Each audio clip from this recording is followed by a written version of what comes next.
వెలసినమమ్మ మెండుగా మమ్ము దీవించరావమ్మా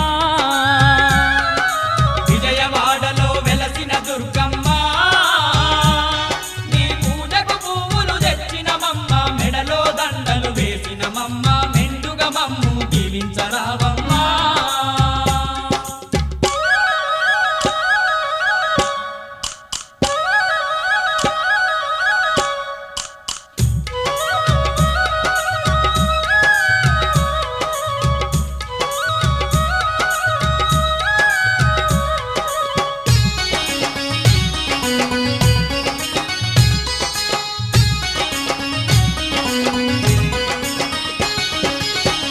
పళ్ళతో పూజలు నీకు అన్న పూజలతో అర్చన నీకు